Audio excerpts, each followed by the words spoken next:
Oh no, you'll do the intro. 30 You just seconds. left it open for me to say nothing. They made an emote of you and everything. Oh, really? Yeah, mid podcast. Nice. 15.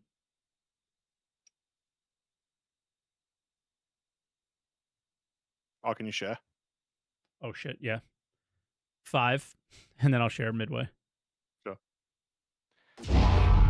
I don't know if has it started. Hello, 07 Star Citizens, and welcome to Answer the Call. Yeah. Yeah, I didn't know where we were, but I'm back. Hello, everyone. I hope you enjoyed last week's episode without me. I read the comments, and it certainly seems like you did. So I'm permanently leaving the podcast. No, of course not. You did This great. is your this is your weekly Star Citizen podcast and call-in show. Answer the Call. I am here with SaltEMike. How you doing, Mike? There. Now everyone can see you. I'm doing good. Yeah, it was last week without you, but you were here in spirit, so that was very important. And now I'm not used to having you here, so as you could see, I was putting the screen share up and all these things, and like it's not even showing the right thing right now. It's all going swimmingly. One week and everything falls to pieces. Exactly. 1 week without Croncy here. Oh yeah, this is bad. This is going to be hard to do. But, okay. Well, anyway, regardless, yeah. Another interesting week. We had some more 4.1 patches. We had a roadmap roundup. We had an ISC, and we have lots of people participating now in a Lionel mine, which is going to be one of our main things we talk about today, as it's the it's the big hot new topic that people are doing. Yeah, and I mean, I guess a lot of people participating in a liner mine might be a bit of an overstatement, because obviously on the PTU, and the PTU is been really problematic. How has it been for you? Because you have the Australian server things, but this is on US servers typically in the PTU. Yeah. I haven't seen anything other than US server 110. So yeah. So the very fun issue that happened a lot with CZs is back, of keys not wanting to fit in anything. Unfortunately, it doesn't look like we can brute force the alignment keys into the holes with a tractor beam. As far as I can tell. That was broken for you this morning? Yes, multiple locations, multiple satellites. We just could not put the alignment keys in. And you had them in your hand already? Yep. Okay. Yeah. Interesting. That's not good. Yeah, that's not good. Once again, that's a problem we had with CZs, but there was like a really easy solution, which is you just use the tractor beam and it would work. So that's unfortunate. So that's going to be a thing that needs to change and be fixed. For reference, if anyone hasn't checked out the event, by the way, what we'll talk about that. The Lionel Mine is the new Hathor ground station stuff. You have to get 3 keys at each station and put them into the station so that the satellites align. You then have to get a battery from each station and take it up to the orbital platform, put those in. You then grab a key from there, you take it down, and then you hit a laser, and then you go into a cave. It's a very long... It feels like a quest line almost, of you just doing all of these different sort of like fetch quests in order to get some really rare materials, which can then be turned into a Kello, our new Banu friend. Can they be sold? Do you know if they can be sold? Okay. I had Elliot in chat. Now, hold on. I'm going to just quickly switch scenes, because I think that'll help us make our normal podcast experience be a little bit better. So Croncy can actually see me where normally he can't. But this is my Google Drive. Oh, there's old Croncy. Hold on. We got to bring back new Croncy. There we go. I was hoping that the quality would be good, and because we have some weird issue where, like, whenever my hard drive is playing a video, it stutters because we're streaming to 2 different places, and the GPU, I think, just gets overloaded. So I was hoping if I played it off the drive, it would be good. Google Drive defaults to 360p. So it's just I didn't know it was gonna look this scuffed, but maybe you could kind of tell. There's Valakar there too. I just killed a Valakar. I haven't seen the worms yet. I'm really And jealous. I guess because it's Yeah. 360p, it's not too spoiled for you. But Yeah, fair. hopefully I'm able to fix this problem for Croncy and I, which I think I may have. There we go. Yeah, you did. Yeah, sweet. Yay! Okay, so that's that gone. Unfortunately, I'll do my best to show you better quality video from this point forward. Yeah, all good. But that's not gonna work right here. I have an idea actually for the future on that one, but Interesting. yeah, I think I have a good idea. We'll see. Yeah.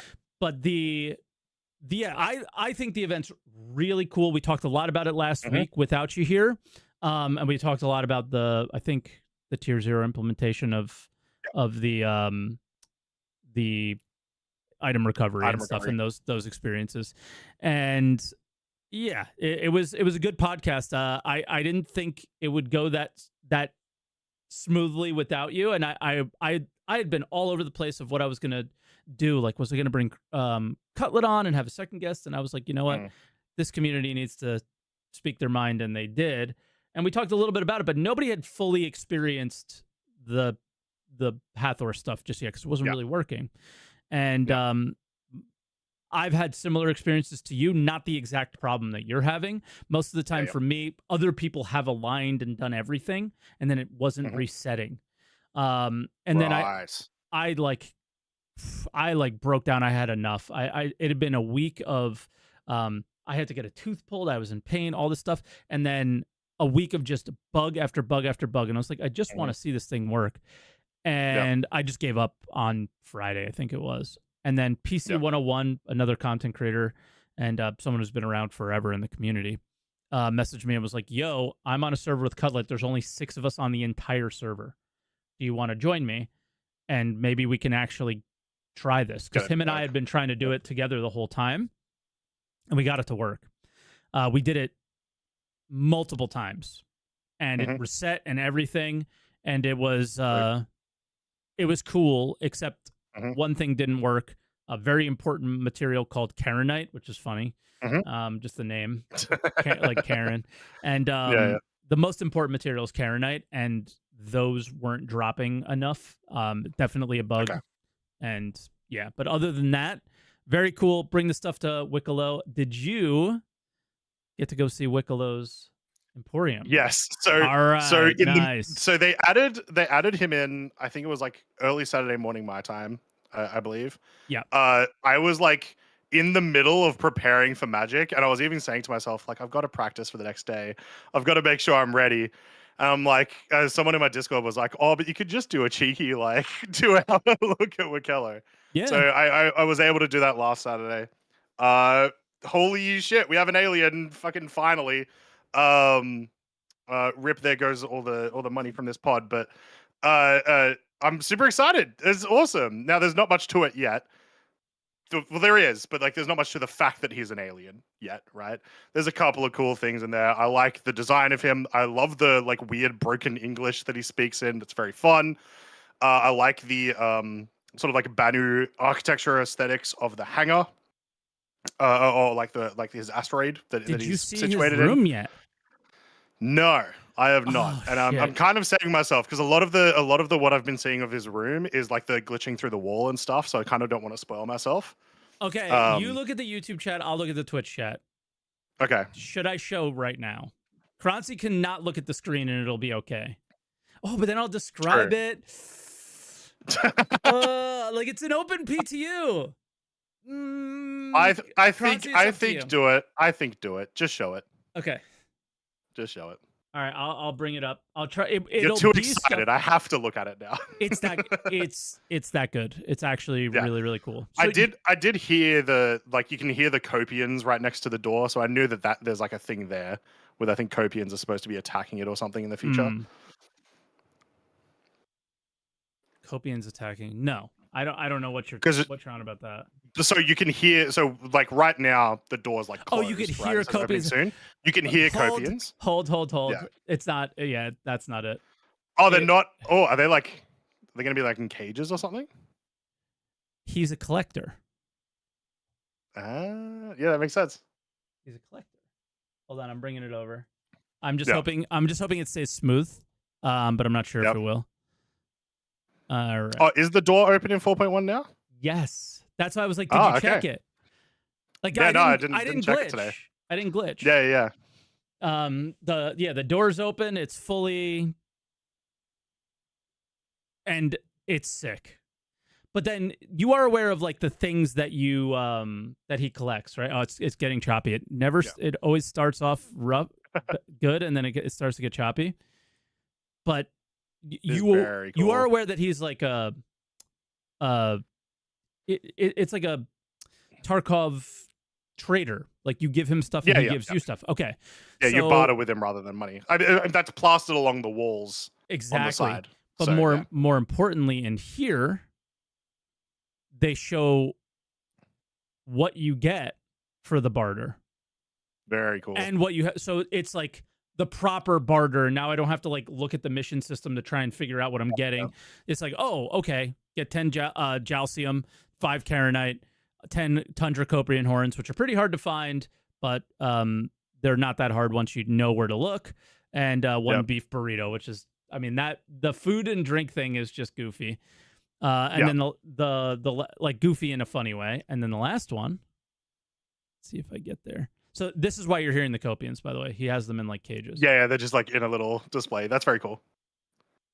This is the cool one. Is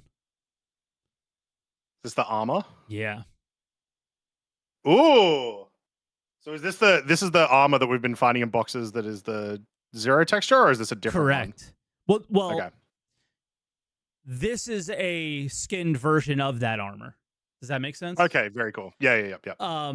And obviously it's pretty expensive. 20 Karenite is a lot. Okay. And so is 30 of so it's a bit of a grind to get this stuff. And then more importantly, which I think you're not actually missing out until you go yourself, when you do come up to these locations, he talks to you. Very cool. Yeah, so he'll talk to you. Is he a physical NPC in there, or no? But I'll see if I could scroll back to where he might be, like supposed to be or something. Who's the guy in Grimhex? Like right the here. one on the terminal. Yeah, the one on the terminal. So there's this, which would make sense as well, because he's got multiple emporiums in Stanton, right? So I imagine he's not going to actually physically be there. Exactly. Yeah, more like Rudo. Like here's the thing, and I feel like I look up for a second. There's this light, right? Yeah. Maybe that's like projecting like down, and he'll hologram in and talk to you from here. So potentially, but that never happened. There was no sounds or anything when I was in there, but. One of the coolest things in the patch, I think one of I do want to explain why this is impactful, and I didn't quite register to me until Elliot told me, was this is the first time the mission system rewards you something. So you did the Vandal Mask a long time ago. You've done all of these missions to get items like the supplier die, that kind of stuff, right? But those were given to you on the website. These are the first items ever just thrown into your freight elevator during the game. You have to literally log out and log back in to get these things from these other events. So this is the first time the mission system has ever delivered something to you properly. And that's great. That's awesome.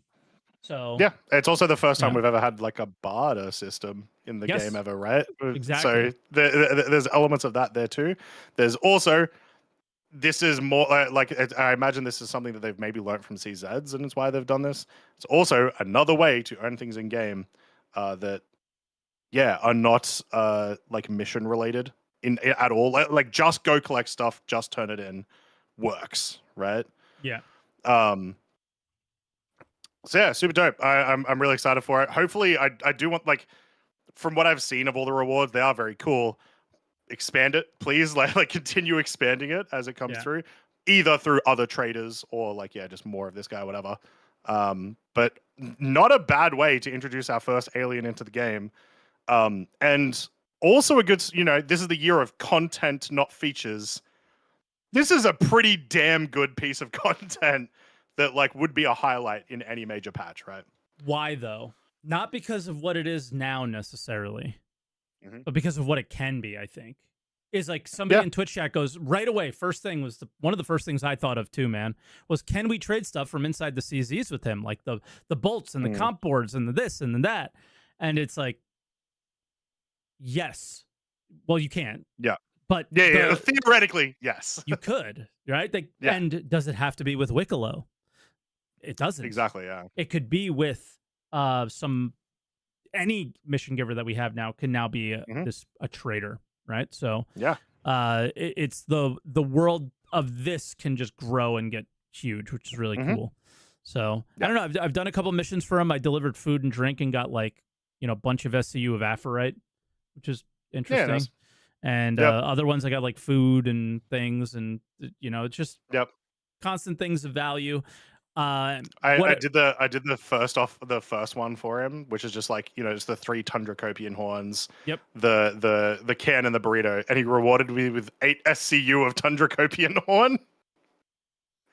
Cool. How does that make sense? I don't know. He's a bad trader. It's in the lore. He's just bad at making money. That's my assumption. Maybe it's also this.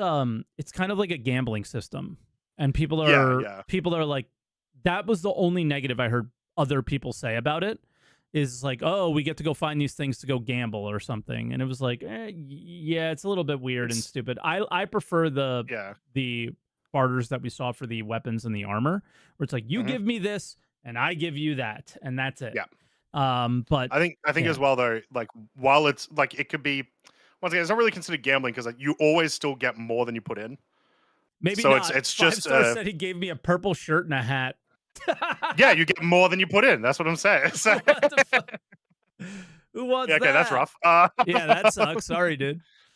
Maybe not then. Maybe you can lose some time on that. But I think the one of the other important things is like the big rewards that you can get, because I saw that you can get a Polaris as one of the big ship rewards. That's crazy. But awesome. Like I would love to, as a bit of an org, hey, we're going to spend a week getting some stuff together. We're going to go and do the, align or mine.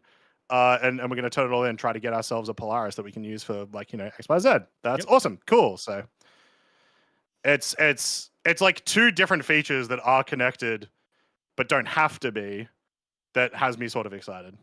100%. I like it. Now, what I will say is the only thing that I've seen the Karenite, Saldinium, and I always forget the other name of the other one. These are the hand / ROC minables. Karenite's both, which is interesting. An interesting choice. Those are only used here, from what I can tell. Okay. Oh, I think you asked me once again. Yeah, but I don't think I responded to it. Yeah. Elliot was in my chat and said, are you going to sell these to Rayari, or are you going to turn them in? So again, we'll touch on to Rayari, I think, in a little bit when we talk about ISC, but there is a new event related to medical. Rayari is a medical company, and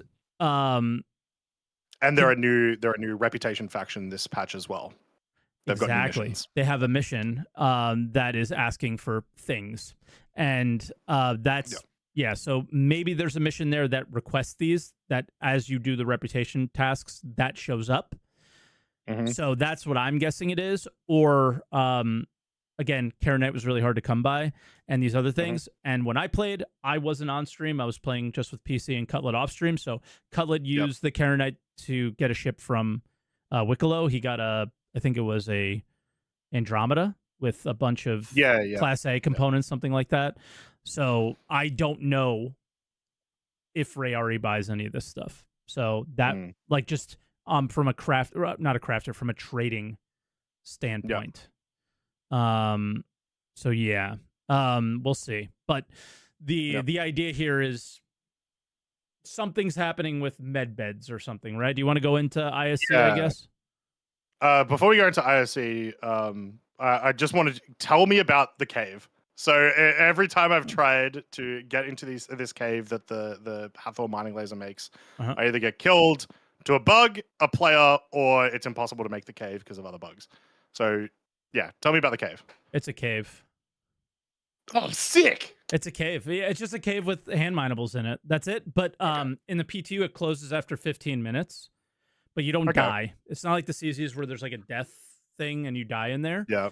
You just mine in it, and you can literally stay in there until somebody else opens it back up. I don't know if you die to the laser when inside. But you can get stuck in there? Oh, yeah. Well, okay, interesting. No. Because... No, but unintentional? Yeah, like you can't get stuck, and I don't think it's the... Like, you're able to just clip out of the surface, but I think you're meant to get stuck. So yeah, there's hand minables, rock minables in there, and they're only the new ones. / I saw a couple Hadanite, a couple Dolovine, but mostly the new ones. And you're just able to just pop right out but I don't think that's intended. And so when I got there was just a bunch of dead bodies, probably from people backspacing after getting stuck. Because again, 15 minutes is really short to get all this stuff out of there. I'm assuming it's going to be like the CZ timer, like 2 hours or something in the future. So, I will say I am. Okay with that stuff, nothing special. Yeah, I love the idea of the event. I have one concern, and this is the only time I've ever had this concern, which is I don't know if Star Citizen's ready for a large enough group event like this without the like LFG tools and stuff.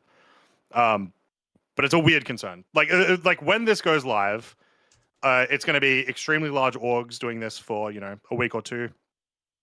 Very similar to sort of how CZ started off, but more aggressive because you've got more ground to cover, you've got more tasks to do, and so there's like more opportunities for you to get sort of like killed while you're doing it, right? Mm-hmm. So one of the thing that's probably going to happen is after a couple of weeks, people will get bored of it. They've already got their rewards. And then smaller, like I want it to still be groups, but smaller groups of like maybe 5 should be able to do that at that stage. But I don't know. I'm very concerned with just how large of a task it is, I guess. Like this feels like a group doing an old school dynamic event to me in terms of how much stuff there is to do. It's really a lot. Yeah. It really is. And there's so many steps, there's so many points of failure. Mm-hmm. That I have similar concerns. Like you can compete in this as a solo player, but it's not going to be easy, right? Like you're basically you can't do every step yourself most likely without someone getting involved. So just to be clear, these are the steps, guys. There's 3 giant satellite dishes.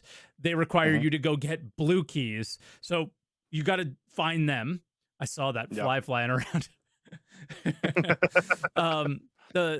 got to get blue keys, and then you got to use the blue keys to essentially get the red keys. The red keys give you other keys that you put in. You need 3 of those to get to align the stations, right? Once the stations are aligned, this door opens up. There's these giant batteries. So now you got to take 3 batteries, boom, huck them into a ship and fly them up. They're big too. They are massive. They're 30 tons. 30 tons. Yeah. So you can move them with a small tractor beam while on the surface of the planet, but the moment you get them in a ship, it's too heavy for you to move. So you need the big dedicated tractor beam for this.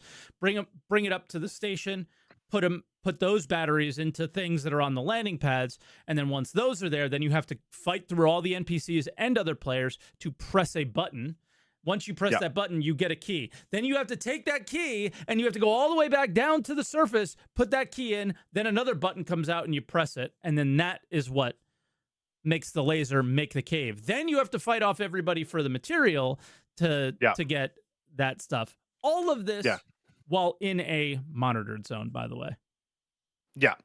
And it is cool. I do think it's cool. The steps insane are cool, but if you are if you are not in a well-organized org, you're not going to see each like this isn't an instance.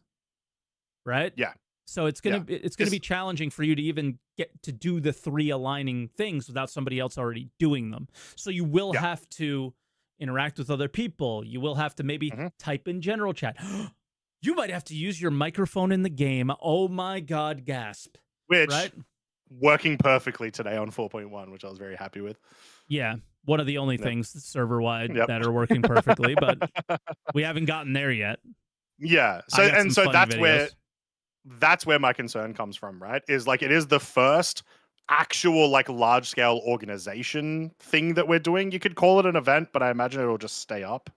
We'll see. Yeah. That requires you to have like background comms and stuff if you want to do this properly. Which is fine. That content needs to exist in Star Citizen. It might be too early for it. Without having like people will probably be sour on this. There will be a large portion of the community that's going to be sour on this, just because it's going to be too hard for them to find a group to do it. Yep. I think I'm going to go a little bit of a different route on this one. Mm-hmm. Because of how hard I think it will be to do. Yep. I might go the piracy route. Yeah. Yeah, because that's the thing, right? If you the part of it is like, well, you can just make someone do 9 out of 10 of those different tasks and just be there and on just get step them 10. Exactly, right? Just get them just before they open up or whatever. It's one of the again, with the tier 0 implementation of things, that is literally one of the only things of value in the game that you can loot now. Mm-hmm. Is like the end key to turn on the laser, so you could do it any time when it's kind of quiet, something like that. But then again, you can't do it because all the other things, all those steps you need the alignments and everything to still happen. Yeah. Exactly, forgot about that. So it's way better to just wait near the cave or wait near Wicklow. Like that's my thought process here. Is I will want to do those things with the org and try to do that stuff and try and do the communication thing, but most likely it'll be very difficult. So if I want to do a lot of Wicklow content, I think the easiest way to do that is probably have other people do it for you. Right? Yeah. So. Yeah. My other sort of like just thing that I want to get your take on, Mike, because you have completed it. Do you like the gameplay sounds fun? Do you think the in-game reward is worth like the time that it takes to do it, or should there be a balancing for that? No, yeah, the in-game rewards don't feel well. Okay, a Polaris for a player, not having to buy it in-game, or can you buy get them that from one attempt? Like that. No. That's what I'm saying. Like, no. Yeah. No. So like, no. Add up all of those attempts. Do you think there needs to be a rebalancing of that already? I won't even answer that right now because it's hard to say. Because right now the Wicklow rewards are minus 90% of what they should be. Right. So it's hard to say like how is it going to feel on live? Tons of people doing it. All that stuff. A 2-hour window in between. Obviously, a Polaris needs to be a grind. Like it should take for sure longer than a day to get a Polaris for somebody, right? So it's hard. I think that's the thing we have to feel first before we answer. If you're okay with me not answering it just yet. Yeah, no, that's fair enough. Yeah. So yeah, it's a lot of steps though. Yeah. But it's so cool. So it's hard. It's hard to like say that in a negative way without being like, but it is really cool. So I think a point you made earlier. There's so many like failure points, I guess, along the line that people are going to have to overcome, right? Yep. So not just bug failures, like other people. No, just like like actual player error failures that'll become a problem. Like imagine you do all of the stuff that we mentioned, and now you've got the 3 batteries on your C2, and oops, I accidentally rammed into a thing. There goes the last 3 hours of gameplay. Yeah. I did fire the laser, and it was neat. Yeah, it was cool. Yeah, the laser is very cool. The sound of it, as always, the CRG sound team is insane. Absolutely popped off. I did find a location where the laser had bugged out, so it was just constantly shooting, and got to check it out. Nice. So yeah, very happy with that. The kill zone needs to be wider. It took me until I got right into the center of the laser for it to actually kill me. They shrunk it because I think it was killing too many people and they couldn't watch it. Okay. Star Citizen is a visual game. It's true. It's a picture book. Okay. There's no dying here. We don't die anymore. And when you do, you don't lose anything. So it's fine. Yeah.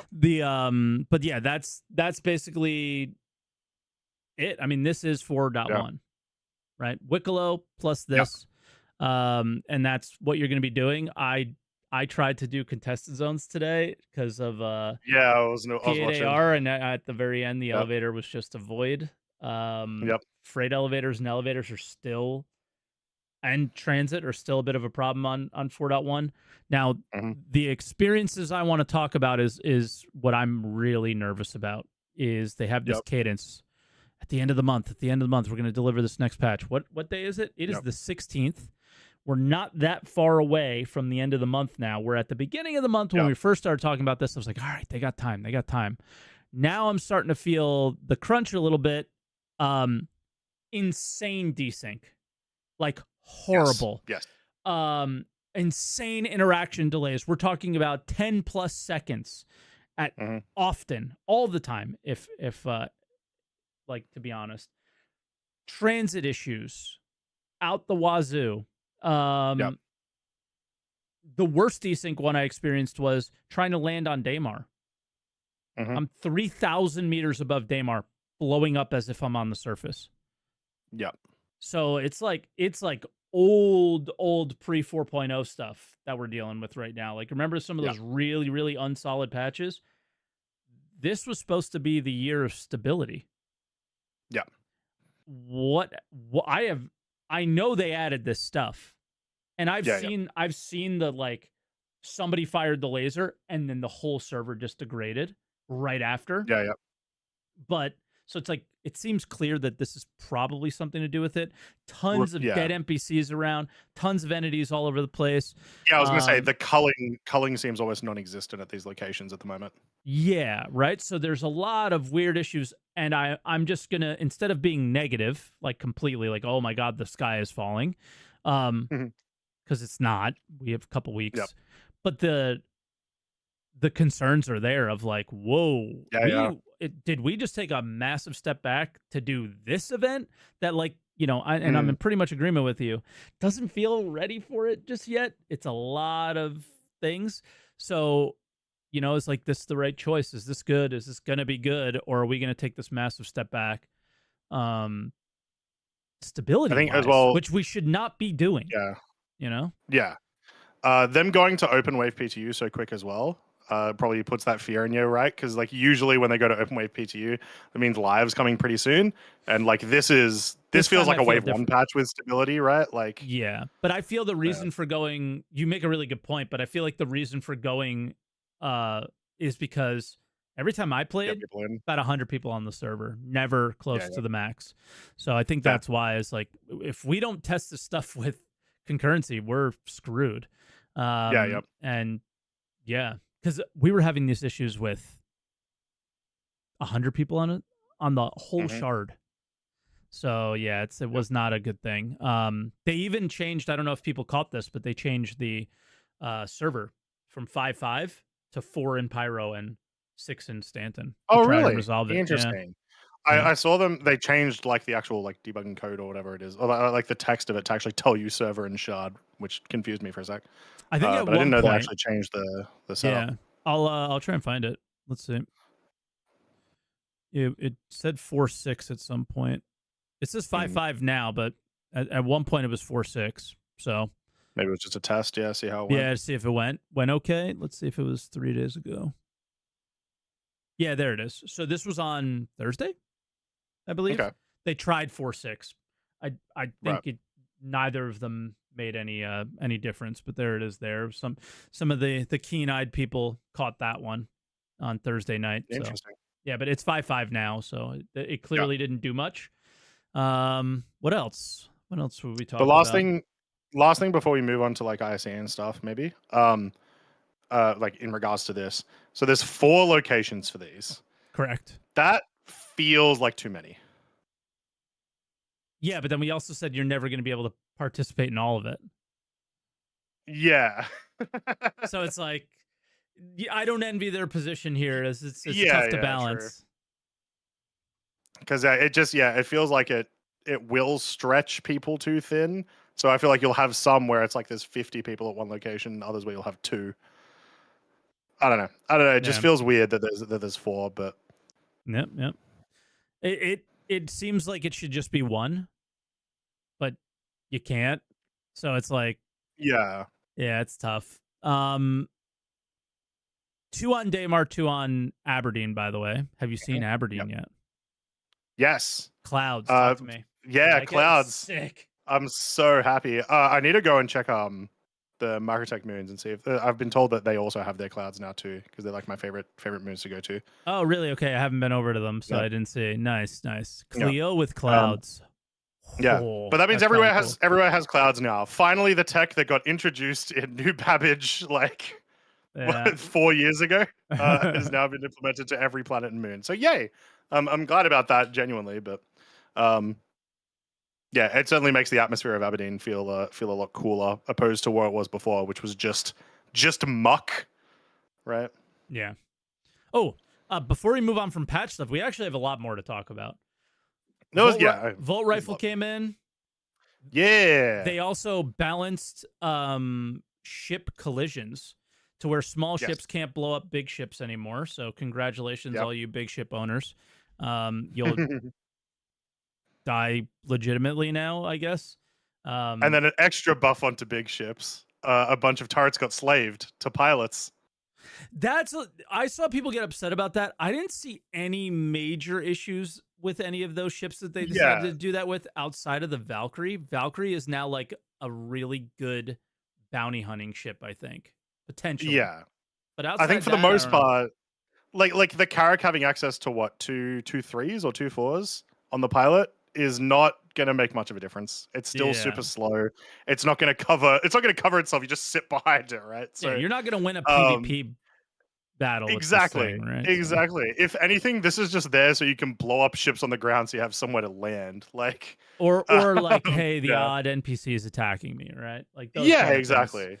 Yeah. Instead of I don't think it'll be a major issue. Get out of your seat and get into a turret. Yeah. Obviously, I have an issue with soloing a giant ship like a Carrack, but players are doing it, and it's like one of those things where this isn't in line with what I think should be in the game, but it doesn't also mean that it's like, well, we have let the people have a little bit of less friction. It's okay. Yeah. It's okay. They still should have their struggles with engineering. They should still have their struggles with doing any sort of significant content in a ship like that as a solo player. It should be annoying or whatever it would be, and it sounds like it still will be. It's fine. Yeah. But, I kind of think of it like you always want everyone, like let's say you're in your FPS and your armor or whatever. I still want someone who's doing like engineering or mining or whatever to have access to at least a pistol, right? The literal bare minimum gun, so that if a Copian runs up to them, they don't just die, right? Exactly. And that's what this is. Exactly. Did you try the Volt Rifle yet? Yes. All right. So yeah, don't tell me you like it. Have you done it on a dark? Oh, it's so sick. Have you done it on a so sick. Have you done it in the dark yet? No. Okay. Okay. Talk to me after that. But yeah, I'll try. I think I have a video of it. It's pretty bad. Yep. I love it. I love it. I think it feels very much like a Kana rifle until it does the little overheat thing and then turns into just a laser beam. It's fun. It's a fun shooting gun. I have no idea how much damage it does personally, so I have no idea if it's even remotely balanced that way. I just shoot it. But yeah, I like it. And I do like as well, and this was confirmed. I haven't seen anyone physically confirm it, but it was confirmed by Zach that apparently the rate that it overheats is dependent on the temperature you are at. Yeah, like of the planet or moon that you're on. Yeah. So you tell me how to aim. How do you aim at anybody at night with this thing? You can't look at that. You can't see anything. Yeah. Maybe that's the negative. That's the it's too OP. You've got to make it nerf it at night. Yeah. Have you? I do want to know. Have you tried it with a night vision? Or what was it called? This is a night vision scope on it. I just don't have it on right now because it's not night vision. So the light that's in front of the thing will make it even It's worse. still Yeah. it's still bad. It's light yeah, it's like light amplification or whatever. So yeah, this was really, really rough. Yep. And yeah, did not like this experience at all. But the gun itself is cool. You could feel the Yep. two different recoil patterns, Mhm. which is really neat. And the idea of the gun's awesome, but it Yep. in practice is a little. It needs feedback, and yeah, I don't like all the crazy VFX and stuff going all over the place. They also did some balancing of Mhm. the grenade launcher because of the tier 0 Yes. implementation of item recovery, and it's I don't know what to say. It's really bad. It's the worst gun in the game now. I could not blow up Interesting. I couldn't blow up an explosive container with 3 shots with it. So it's Yeah, wow. just you don't. It took 6 shots to kill a Copian. Like Direct hits on the Copian? direct hits on a Copian. Yeah, okay. Yeah, so that's too far in the wrong direction. Yeah, Well, not the wrong direction, but it's too far. Yeah. Yeah, I don't know what it's supposed to do. Then I don't know what it does. Does it just stagger your aim or whatever? I don't know what the use it case makes it for sound is. like it's doing the same amount of damage as like not even a pistol. Like a pistol will kill a Copian in still like 4 or 5 hits, right? Yeah. So I don't know what we use it for. So now it's just one of those. Okay, we solved one of the problems that was created by this other thing that everyone asked for. But it's I'm not upset about it. It's but it was just it's like, whoa, okay. So we're going with this. Yeah. No weapons are gonna drop. We're going with this. We'll see how it goes. I've already died to people I killed a couple minutes ago. Things like that. Yep. So it's gonna be an interesting couple of months, to say the least. It's gonna be an interesting couple of months. And Yep. but yeah, we'll see. But Volt Rifle's cool. Ripper Yes, SMG still love it. sucks. Custodian, Aw. Zach keeps memeing in the patch notes. Just putting it up by a tiny bit. And then the P8AR is not as good as it was before, because that would have been the other. It would have been 100% grenade launcher, and P8AR is the meta. Like, that is what you run, and you'll never lose them. You never, and all that stuff. So it's just everybody would have P8AR, grenade launcher. So that at least gives some variety to what you might come across, where it's more of personal preference instead of if you don't use these, you die, which is what would have happened. I wonder if you brought it up with like the parallax rifle, the lightning, and even in that shot, like the other person shooting their parallax, it was also hard to see them. Yeah. I wonder if that could result in like similar meta that like happened on Tarkov, where everyone put like 4 torches onto their gun, turn them all on, so you're just blinded, you just can't see anyone. Yep. And then that just becomes the meta weapon because they can't see you, right? So maybe it does need some changes. Yep, but Star Citizen is a visual game, so it looks cool, and that's all that matters. So yeah, but yeah, I want to like that gun, because what they did was they balanced it a little bit more, so the initial shots of the Volt aren't as powerful, but the beam is. So you like actually get to the beam and have to keep it there and not overheat, and like that kind of gameplay while shooting while in FPS is cool. So I want to like it, but we're not there yet, and they have till the end of time to get it there. Who cares? You just don't use it until they fix it. It's no big deal. But yeah, I just wanted to point that out, that like I took this thing in the dark. So before you say you love this thing, we're on 50% I still do. of the time. 50% of the time you're gonna hate it. But yeah, it's funny. So I don't know what you want to move on to next. We got Roadmap, Stella Fortuna, Inside Star Citizen. Your choice on this one. Let's go roadmap. Most of it, because it's sort of short, most of it was just the stuff that got added into 4.1 that we've been talking about already. First off, I am very happy. I didn't mention it. I was right about the mission giver having something to do with the Valakar. True. Because he does take, I don't know what Valakar stuff he takes, but he takes some Valakar stuff for trade. So, does he? Yes. In one of the, I haven't seen one that of yet. the like one of the large banners said something about it. Oh, okay. I think in like the early patches. So it might have gotten changed, but he definitely does take Valakar stuff at some point. Well, I'll say this: so far, my experience of Yeah, but horns are Copian horns. So I don't know. But the Valakar don't drop anything, the ones that I've seen so far. So maybe that's not in yet. They don't attack you either, right? Is what I've heard. Oh, they do. Just... Well, they did. Okay. In the video that you were watching, every time they hit me, it was 10% damage. Every time. Boom, boom, boom. Okay. And they're in big groups. So sometimes it's like, and you're at like 50%. And you're like, what the heck just happened? But I think that they've changed it in the more recent patch where it's not there anymore. I haven't seen any pearls mentioned in anything. So Croncy's seen something I haven't seen on that front. But yeah, hopefully that'd be cool.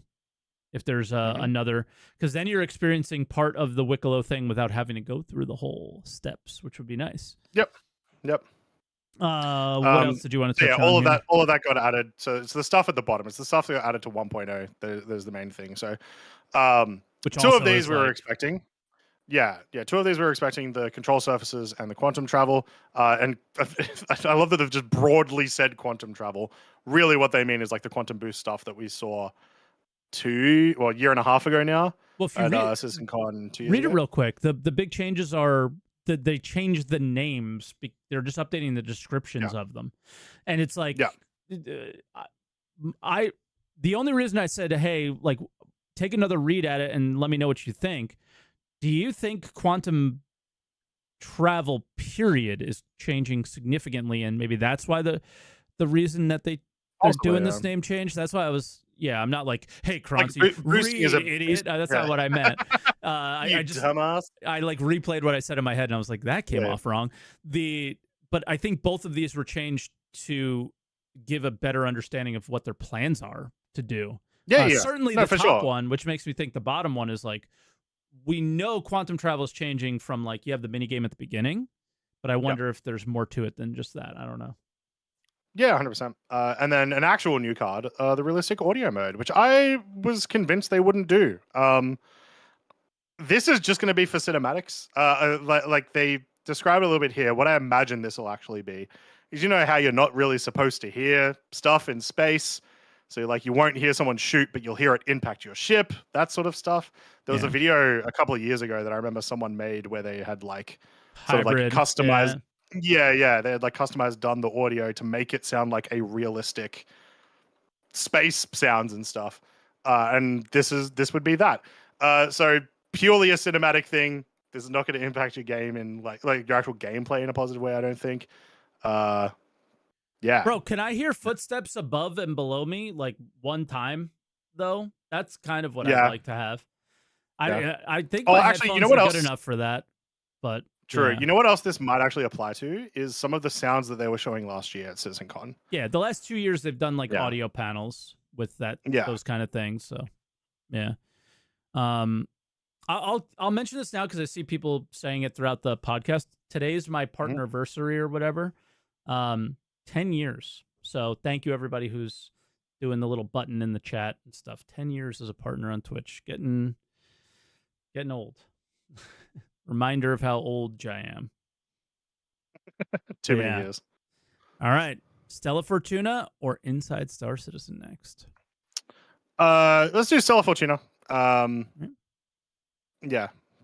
So St. Patrick's Day and Star Citizen. Yep. Pretty simple. Yep. Green new skins. That's pretty much it. Well, you like racing. What do you think of the Murray Cup stuff? I do. I think they look dope. I would just like them to have actual like stats, meaningful in-game stats. Yeah, that's the most. They look pretty cool. Thing.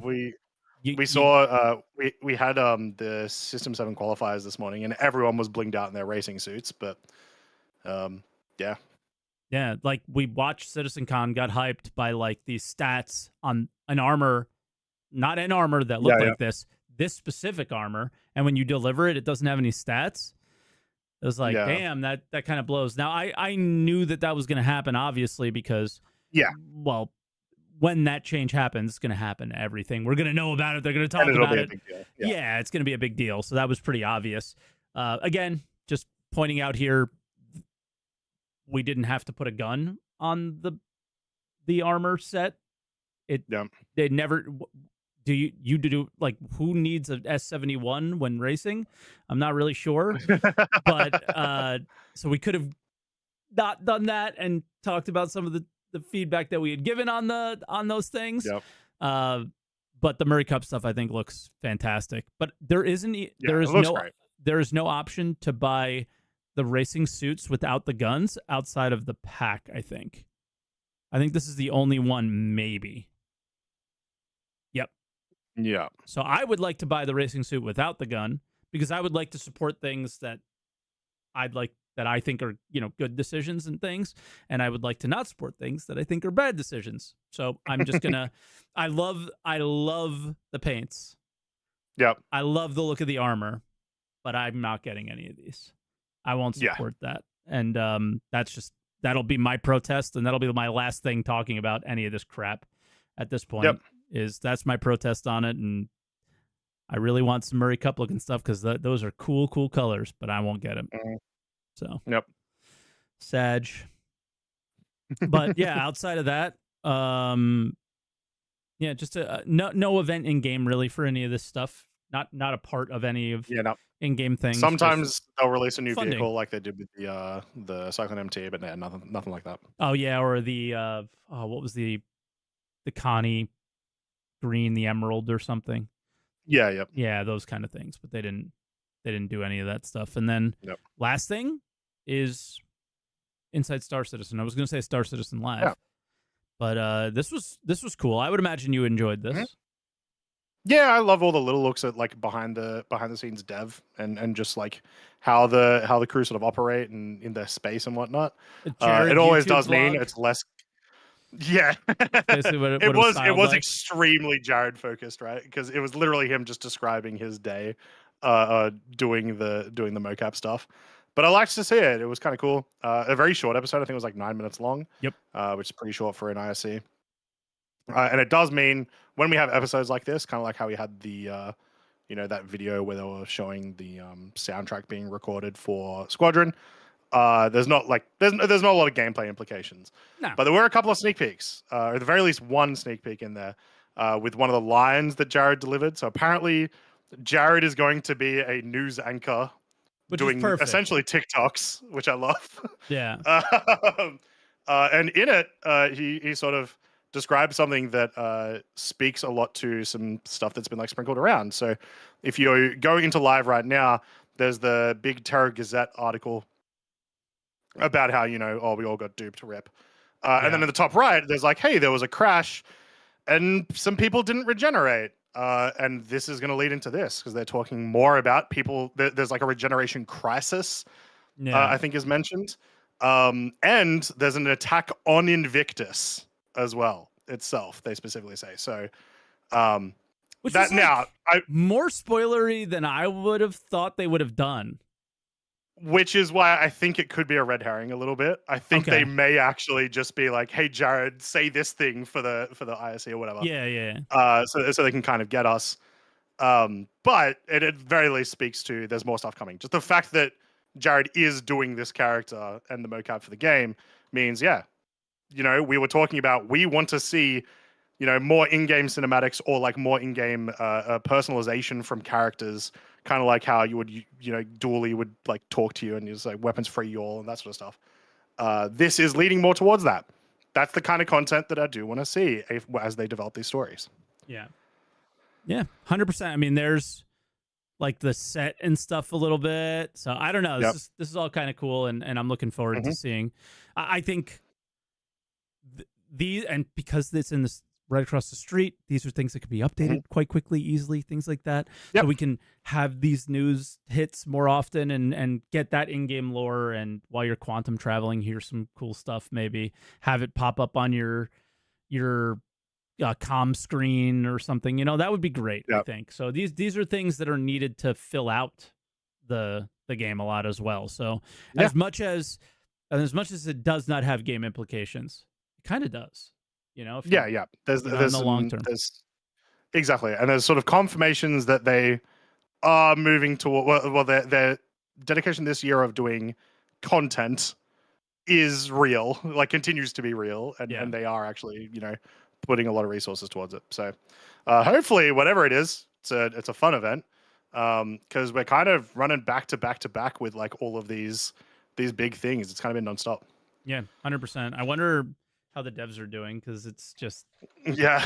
There's no Elliot's days. dead, or everyone in the mission team is just crying at the moment of all the stuff they've been adding. I don't know, but it's starting to show, I think, maybe with the status of 4.1 not being super solid anymore. But yeah, I don't know. I think that's it for the week. I'm glad to have you back. Good to just chat and have a conversation about what's been going on. I really hope you get in 4.1 and it's working and you get through all the steps and get to see all of it.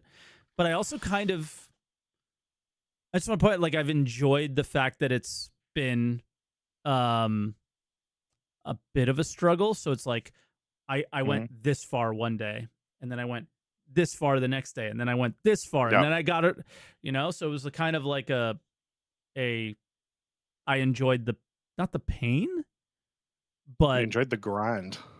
Yeah, but it wasn't a good grind, obviously, but it was like the reward at the end was enjoyable each time. It was like, oh, that's cool. Yeah. Oh, that's cool. Like there's a sneaky secret that I won't tell anybody. It's nothing big. But there's some secret content up at the station above that you just randomly will find based on what you're doing, and things like that. So there's some cool stuff there to be had. Yeah. So I don't know. It's been good, but it's also been rough, and hopefully they smooth it out. Otherwise, I don't know what they're gonna do with this age of stability. They're basically just gonna have to say, "Yo, this one's not gonna be stable." Well, also, if you are committed to the age of stability, don't release it until it's stable, right? Let's see. Do the thing. Do you think they're gonna do? I mean, let's do it. Let's say it here. Do you think they're gonna do the thing? Do you think they're gonna hold it back? Well, and how long till Invictus? I would consider holding it back until like the first or second week of April, even. Oh, well, it'll depend on like a lot. We've had patches before with these kinds of bugs, not necessarily all at the same time, but sometimes they can get fixed pretty quickly. So it's time is irrelevant, really. It's just until it's ready, until I can play with minimal bugs. Like the live experience I'm having right now is mostly okay with a couple of rough bugs, right? If it's at least that stage, then I'm fine with that, because I can still enjoy my gaming session. Yes, I mean currently it is the nuclear opposite of that. Right? Exactly. So it's like that's what it's like. That's what's scary, is like how quickly are we going to get back to where we currently are on live? Because I'm in agreement with you. Is like live's not so bad. So if we can get there with this extra cool stuff, that sounds like a win-win to me, right? 100%. But the idea of getting there sounds like a big task right now, based on how bad it is. It hasn't gotten better through the P2 cycle. It's only gotten worse, at least in my experiences. And I'm playing at the deadest time of the day, so I can only imagine what it's like at night. The 2 times I've gotten to play 4.1 today, it was night and day. Like it got worse. So that makes sense. Someone in chat pointed out a thing that we haven't mentioned as well, which is Crossroads of Crime. So this is the new Arena Commander map. I think I have a video. That uses all the Hathor stuff. It is, as far as I'm aware, straight up the Theaters of War map. Yes. Probably with like just a couple of changes to make it, relevant to the current gameplay. And some very, very cool stuff about it. One, Duncan, please turn this into a ground racing track. It is so perfect for ground racing. I said the same thing. So hopefully that happens. And then otherwise, I don't know what we'll do here. Maybe we'll have some experimental modes at this map and just do Theaters of War or something. I'm not sure. Yeah. It's beautiful, man. It's really good. I think a lot of people have performance issues on it, but overall it's very cool. Like there's literally a road. So like, Gravlev racing. There's like a bridge section, a tunnel section. It's all very cool. It's neat. So if you have to kind of stay on the road and then you go off road a little bit, it might be a lot of fun. And I don't know. I just kind of bounced around here, did some FPS stuff, and it's a neat map, and it's a Hathor thing. So if you did the Hathor content, you'll recognize a lot of the assets and things like that. But overall, it's just it's an FPS map, and it's not an FPS map. It's a racing map, and it's exactly what Theaters of War was meant to be. So yeah, it's like both. Oh, this is awesome, and also like, damn. Yeah, because also keep Theaters in mind of War for those looked out like there, it would have been cool. Yeah, keep in mind for those out there, it is also like this is the Theaters of War map. It has the orbital station as well, the Hathor orbital station. You can fly between the two. So huge map. Yeah, massive. Huge map. Yeah. So yeah, glad we didn't miss that one. Thank you to whoever said that. Yeah. Appreciate it. Yeah, I guess callers. First thing that comes to my mind now. Let's do it. If you want to call in to answer the call, you can go !Discord. !Podcast on Mike's channel. Alternatively, if you're on YouTube, it is pinned to the top there. Or if you're watching it later on, it is in the channel description. You just hop in, go into the green room, and we'll talk everything that you want to talk about Star Citizen this week. Yeah. All right. And we got our first caller, Ringo Shonen. Are you there? Can you hear us? Been waiting for a while. Hello there. Hello. There we go. Howdy. Didn't know Hopefully if the audio wasn't too bad. No, it sounds good. Yeah, not too bad. All right. What was the topic again? Deer in headlight syndrome here. Oh, like 4.1, mind to align. Did you do any PTU testing? Sadly not. My computer sucks. It's currently a race to see if either I get a computer that can run Star Citizen or Star Citizen actually comes out. All right. So, given that this is a call-in show where we talk about the topic that we talked about today, what do you want to talk about? Well, as part of 4.1 and the item recovery thing, which is nothing more than a duct tape fix, which is the more painful Band-Aid fix. Mm-hmm. The mining thing seems fun, although when you're fighting, it's 15 minutes just reading the patch notes. Like, I don't even have to play it to know that that's not enough time to both mine a rock and defend yourself from other people who want to mine the rock. No, but that's just for testing reasons. It's not going to be 15 minutes.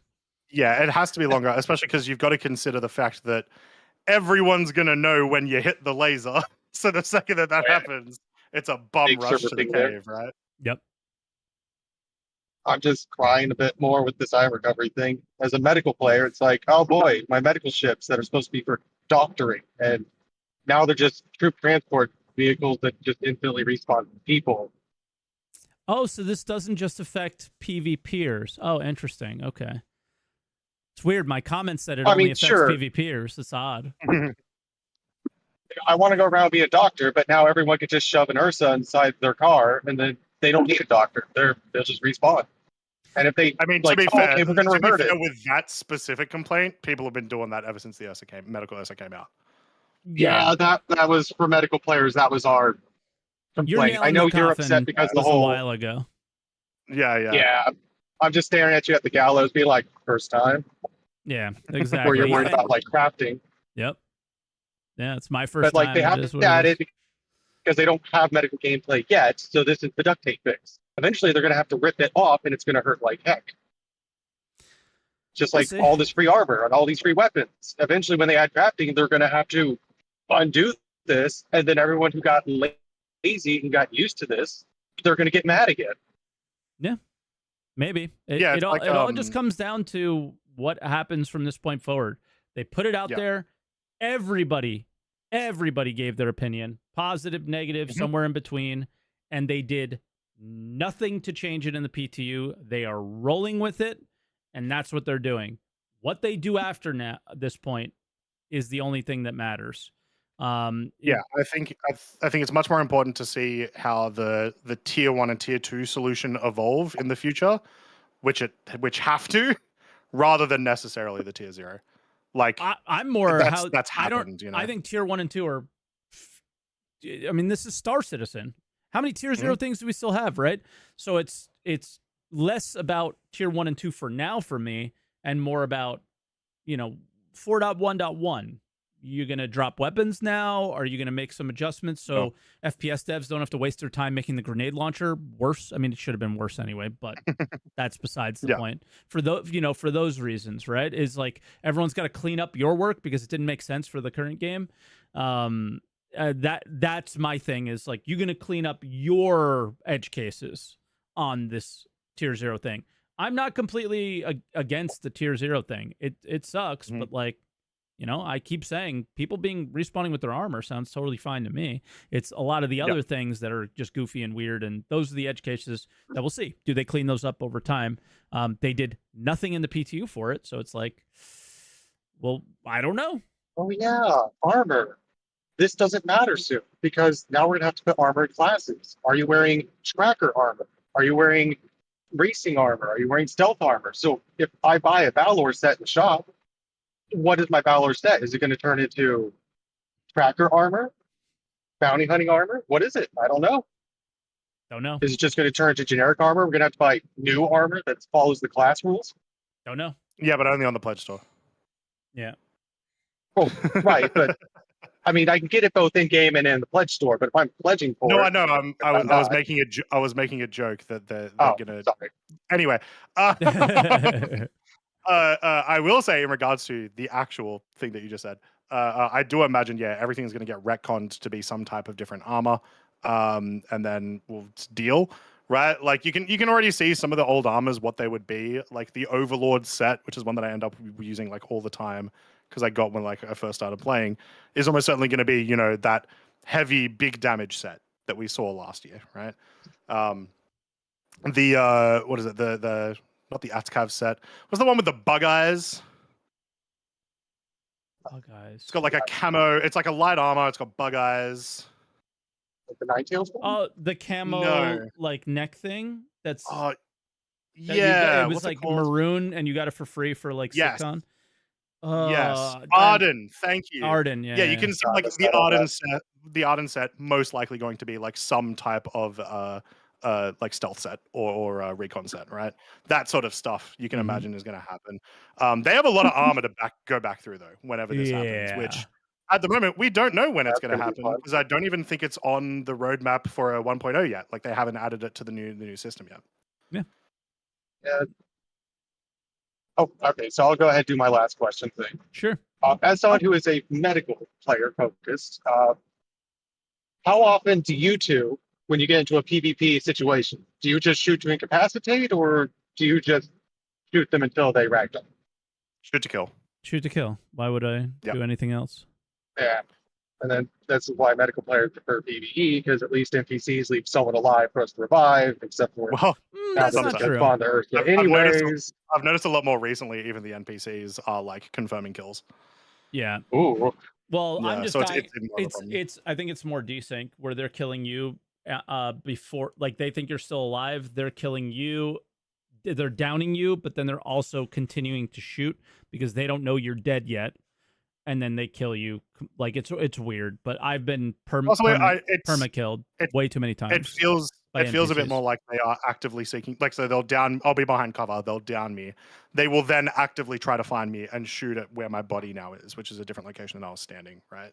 So I think they may actually just be shooting at us straight up, regardless. I'm gonna call Bug on that one. Maybe that's fair. But I've had it happen dozens of times. Regardless, you're right, Ringo. That sucks. I was thinking about this earlier today. Like, every PvP interaction I have, whether it's me or them, it is takedown, full kill, right? Always full kill. Because you have to, because you can't afford to someone get rezzed and then take you back, which is just probably another example of how the medical gameplay loop has been forgotten and not really been touched upon, right? I lied though. I don't shoot to kill every time. Probably almost no times. I usually down them and try to talk to them. And that's what happened to me yesterday. Is I was up at the OLP or whatever, and I was actually EVA sniping people, and like the desync I couldn't. I bet aim plus desync, like forget it. I couldn't hit anybody. So I go down to the surface and I get desync killed by I killed like 5 people with a grenade launcher before they fixed it. And then I was killed while alive, walking around getting to loot them. Just went from 90% to 0, no shots, no sounds, just dead. So they had been killing me while I was killing them. Clearly, it was just some desync thing. And then I was like, hey, get me up. I'll help you. And they got me back up. So I didn't kill them. I stayed with them. And then we fought some other guy. That guy that we fought, we downed him. But we traded. Him and I traded. But then the people that I went with, we were together. I was like, hey, get me up. They got both of us up. So that guy immediately stood up and started shooting at everybody again, because you can't disarm them. So why would you do anything but kill anybody if you can't disarm them? If you could disarm them, then you can get them up, talk to them, let them go, whatever. But you can't trust people that you just killed to not shoot you after you kill. You know what I mean? It's like a goofy one. So yeah, he immediately got up. You always have the best interactions, Mike. Yeah, I bring the best out of people, I guess. But yeah, so all right, Ringo, thanks for calling, man, and yeah. Don't quit, man. Ever since Grumpy Eye stopped, you all I got left. I won't. I don't know. People can't seem to read. It was a question like, should I quit?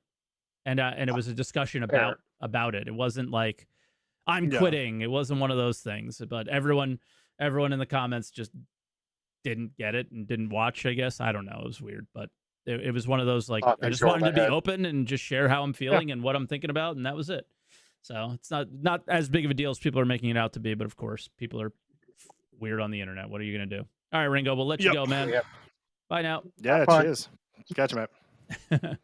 All right, and then we have our regular Space Monkey business. Our resident third co-host. Yes. What's up, man? How you doing, Space Monkey? How you doing? I'm good. It's been a while. Yeah. Real life was I was busy with that. I don't know if you're. I don't have a life, so yeah, I don't know what that's like anymore. So 4.1. I have to say I'm pretty not hyped, but pretty optimistic about it because it basically shows some glimpses for stuff we're waiting on for a long time, because there are things like purpose in that patch, because I mean, to be real, it's the first, or I would say the first real MMO type quests we have in the game, I would say, because it's just the Vikelo guy says, oh, you have to bring me this and this and this, and you get that for it, and it's not money and it's not rep, so it's actual items. And somebody was going to use, some you would sell, some you would re-give back to him. It's interesting. I'll change your word from purpose possibly to progression. Like, it feels like it is an actual thing that you are progressing through, whether it is just I am going to turn this satellite on and grab the battery and grab the stuff, or I am doing the whole thing and grabbing the materials and collecting them, or I am working towards this one big reward, try to get a Polaris with Wikello. Oh, something I didn't mention that was cool, though, is there was one little tiny line in the patch notes that said updated inventory for loot containers or something, right? And there's the big tractor beams are in the loot table now. All the big dedicated things. Yeah, like I saw the big salvage laser one today, and I forgot it was in the game, and I freaked out. I was like, guys, how about this? Gun here? Hathor's a mining company. Did you see the gadgets? They have the mining gadgets there, severe and all that stuff. Gadgets. Yeah, so that's a nice little touch and cool as well. So, like, from a progression standpoint, if you wanted to go about the game without, buying stuff at the store, a lot of people like to do 0 to heroes. Don't know what's going to happen to those now with not being able to lose stuff, because that was a big part of it. If I died, I lost my gear. Yeah. Now you can't. But the idea of starting in one place and then using the game to get stuff. Now you have a cool place to do that as well. That's also very, MMO or DayZ or whatever kind of, whatever you want to turn the game in for yourself, you can. Yeah, you taken in. What I meant with purpose was, let's take an example of take the example of the Polaris quest. And one of the things you have to deliver to the guy is Genelite, and I had no reason to go for Genelite so far. And this is the first reason. It's like, okay, you have to hunt for that stuff because that's the first part of the quest. And I really like that. I think we see more of that. And I think it's just like the middle of the third month and year, and we already got supply and die. Okay, you can discuss maybe it's not that much, but now the next patch, it's a lot of content, and you basically see the resources from Squadron 42, like the impact they have now, because all the people that don't have to build assets for Squadron 42 now, I guess they built the hardware stuff and the space station and the ground stuff and the laser. No. Hathor was the Theaters of War map. They used that content for. They said, we're not making Theaters of War anymore. These wasted assets that are sitting here doing nothing. Yeah, but I think better use them. Is it fully one-on-one copy? I think they extended it also. I imagine the mining section is not copied, right? Like that's probably my expectation for like I never played the Theaters of War PTU, but I expect that it was just like whoever activated the laser won the match or something. I don't know. I never got to play it either. Yeah. Okay. But I know. Well, I think they. Yeah, just look at Crossroads of Crime, and it doesn't have to be 1-to-1. Because that's not how they make things. There's pieces. Yeah. But I mean, for sure they had some assets. I don't think they reused it 100%. I think they had to add stuff on top of it to get it right. Yeah, obviously. And I think a lot of the like new stuff that would have been added would have been, a lot of this CZ mechanics that got added to it, right, with the keys and whatnot. That stuff probably got added in post what the map was. Yeah, I mean they're carbon copies of the key stations that we have in CZs, right? So and it's basically content that keeps you busy for longer than just 1 week. Because in the past it was for me just there's a new Star Citizen patch. I hop in for a week and then I'm done with it because there's not much to do. And now you have those long quests and you can try what to get makes them long? That's the one thing that I'm a little worried about with this one. I agree with you, but it's I wonder how people are going to react to this. This will be a really good learning lesson for them. How do people engage with this, and do they actually enjoy this way of doing it? Because a lot of the time, MMO type questing, and say what you want about it. It'll be go kill 10 boars or something like that, right? And it's a lot of tedium. This is also like I saw people in the chat calling it tedious as well. It is, but not in the same way. Right, where everything has to be done in order, in a period of time, and then you can go and mine it, and you only have so much time to mine it, and then you have to secure it. So I wonder how this is going to go. I agree with you 100%, Space Monkey, that it's like really nice from that standpoint that it's something that you don't do in just one day, but you also do have to do it in one day. So it's like,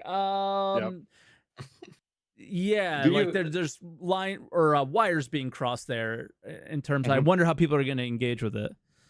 Yeah, but as you said, it's a learning experience for them. What I wonder, but I don't know if you know the what's it called? The resource Karenite. Do we only find that in the cave you open, or is it also available somewhere I else? believe it is just that one location at the moment. So maybe not. Maybe not. I don't know. This was early PTU. When ROC mining, people were extracting these while ROC mining. So I think what happens is, poof, I break phenamine or phelamine or whatever the name of that one is. Let's just use that one as an example. And 25 of those gems will fall. And sometimes, a very small percentage chance, one Karenite will fall. That is from testing with people Evo early. Don't know if that's what was meant to happen, if that was a bug. Don't know. I never know what to think, if it's a bug or if it's not, but that's what people said happened to them. Yeah. Never happened to me. Cool. So cannot confirm, but that's what people said happened to them. If that's the case, I like that a lot. I do too. Just that one. I don't have to participate in this bullshit then. If I don't want to. Like, some people might think it's just going to take you way longer.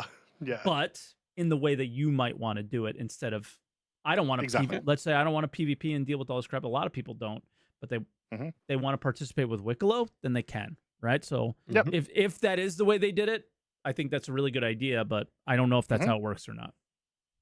Let's see. Maybe they do it. And the other thing this shows, or this is a glimpse of is options, because then when you look at the ships, the old way was okay, either buy it on the storefront or buy it in game, and now you have actually quests or even the contested zones are an option to get a ship, and if you can go get it through the quest, the other two like quote missing options would be steal it and make it your own, and the other option would be craft it. And I think having all those options to get specific gear in the way you want is a really good way, because it's just like, okay, no matter what type you want to, or what job you want to have, or what play style you prefer, you can get your stuff.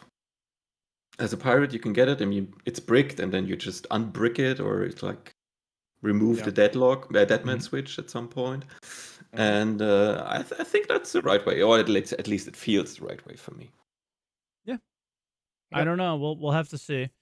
But that's I just want to stay off this topic for me at this point. It's such a sore point, and just I'm trying to forget it exists until it changes, and then hopefully give more feedback when it does. I've said everything I need to say about it, and it just seems to piss people off when I mention it, what I think. I'm not pissed off by that, and I think also other people. And the last point is, I think it's also a really cool source to create content and videos and like memorable moments in Star Citizen, because it's a really crazy PvP rate.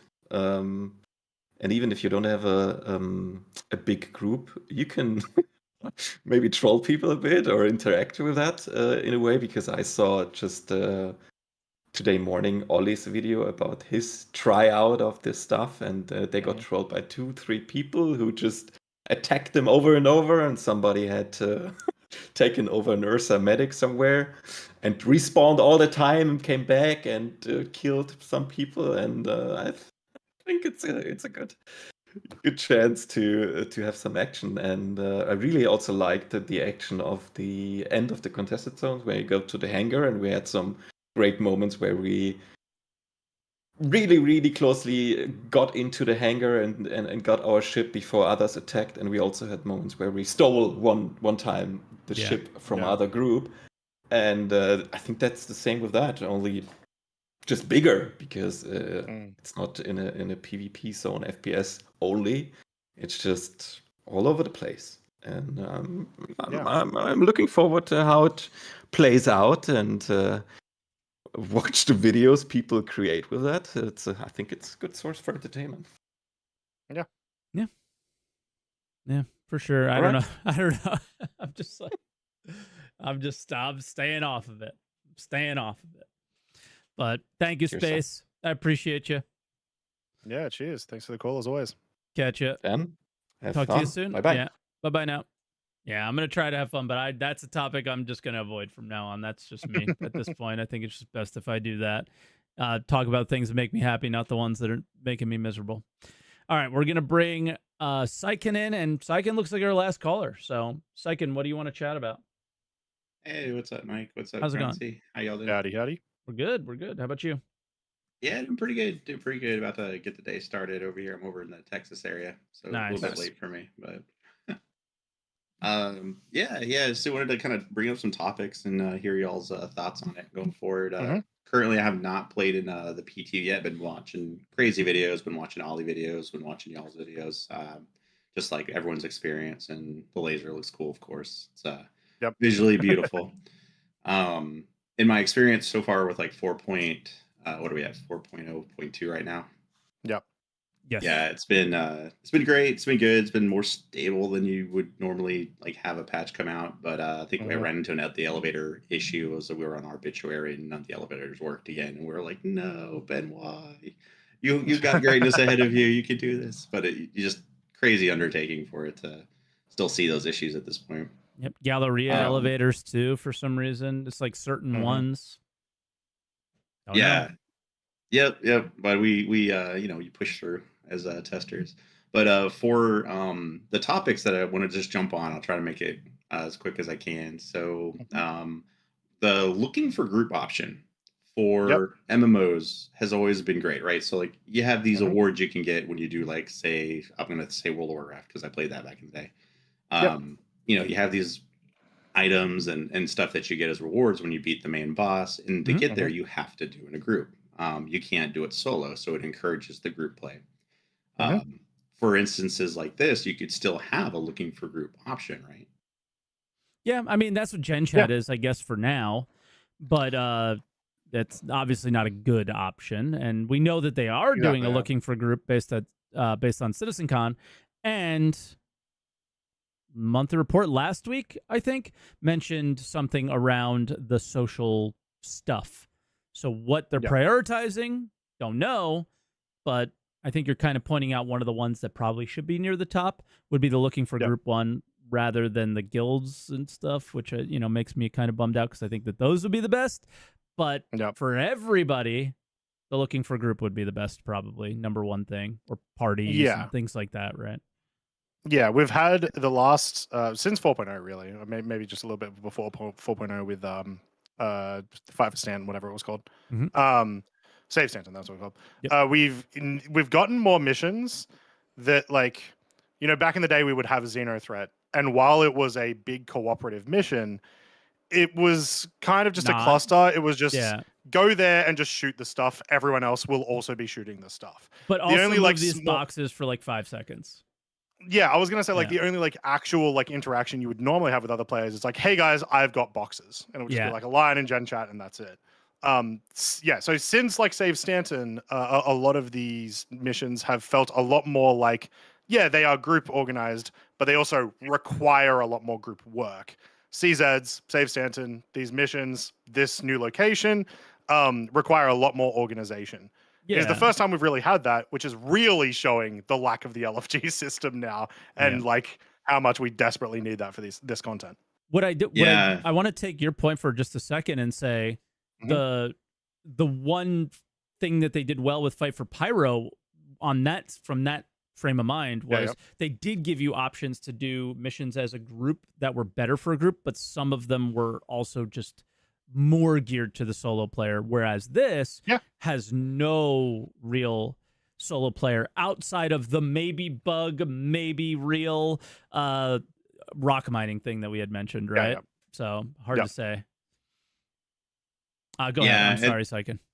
No, that was awesome. I was going to say, like, kind of segue into, because we had I think it was the first caller talking about medical gameplay, and we got we've dedicated nights just being in a carrot going around like Stanton before Pyro came out, just like, hey, anyone in desperate need, we got a medical vehicle around. And when it was working, right, it was fun. It was really fun gameplay.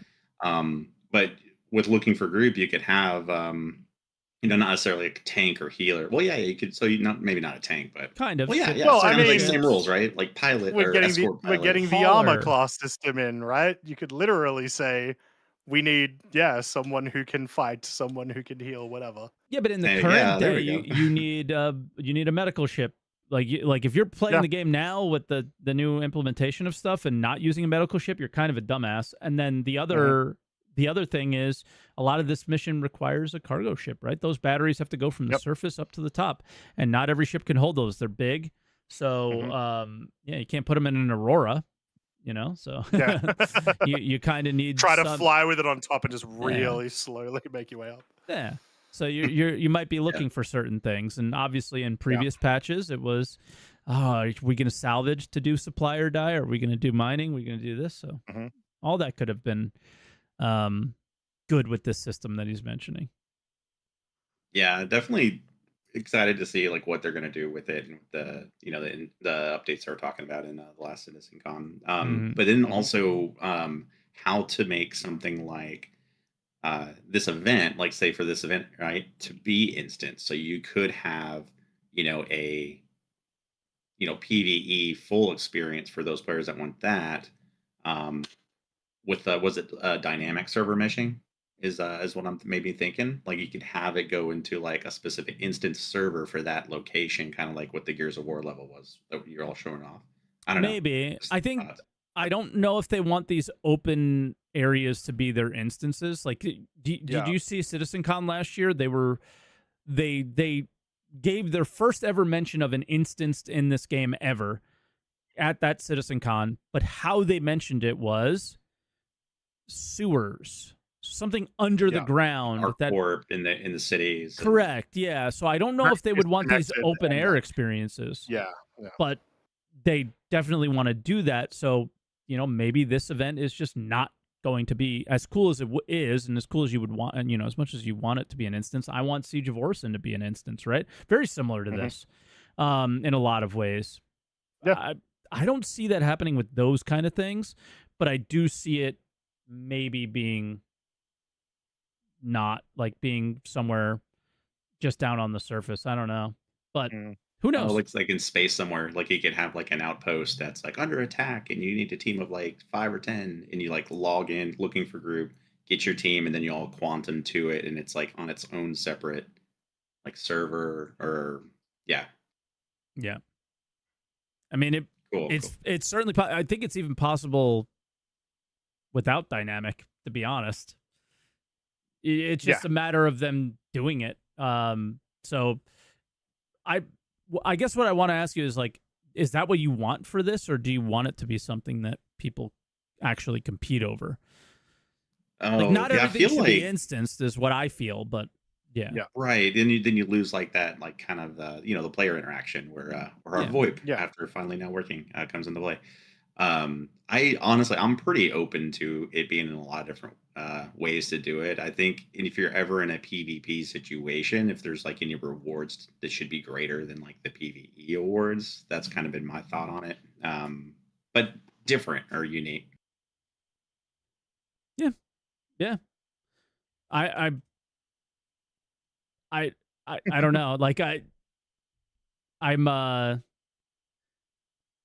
want to see what they do with instances before I ever advocate for more of them, I guess. Yeah.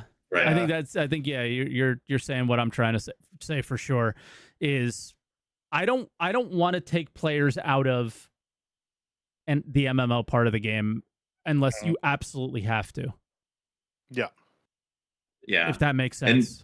And I like both. I like the PvE missions. I like the PvP side of it. Like we're doing the data train, the event, right? Where I'm like halfway to getting the full completion. Nice. And we've been doing it with like 2 to 3 of us in a Connie, taking the Phoenix so we get the extra turret on the back. And it's been pretty fun. Like we encounter somebody, and it's usually kind of fair game. If they're coming at us pretty aggressive, we'll take them out. Or they'll be trying to take us out. And there's some times where we'll get down to a location and we'll have to jump out and go find the people on foot, the other players, and it's been fun. Interactions. Like they've gotten us a few times, we've gotten them, and then you get to steal their haul or I'll pull up hers. I'll not one up you. I don't know what the phrase would be, but I'm doing it completely differently than you. Is my org is we're all in a Polaris.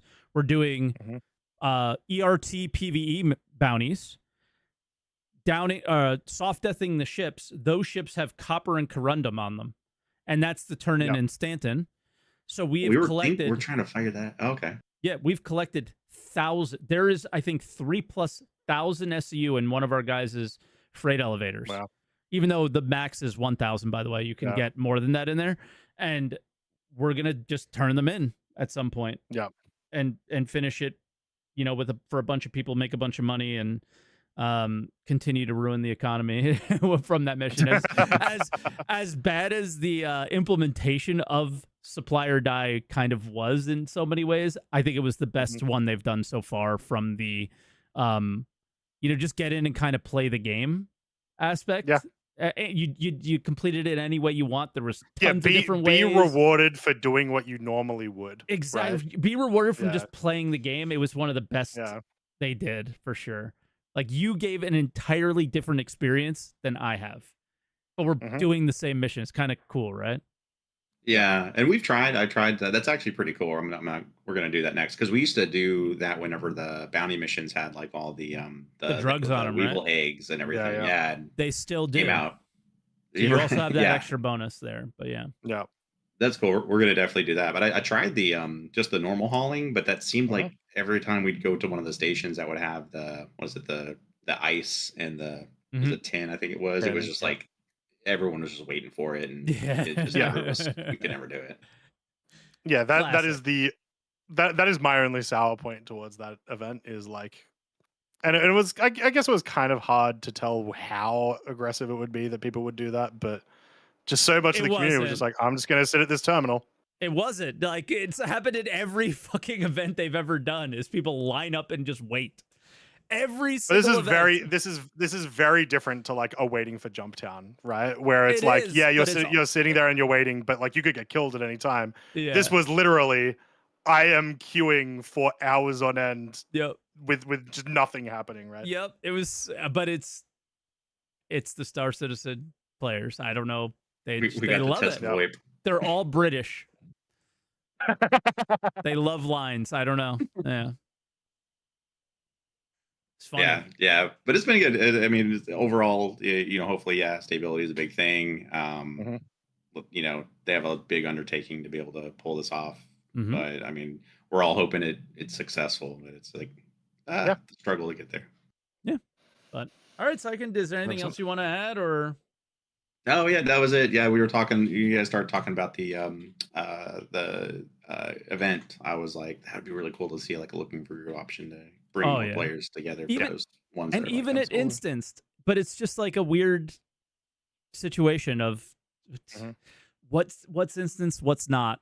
I'm curious what they end up doing with it, like just in general. But let's start with something first and see where it goes, and then how far do they take it?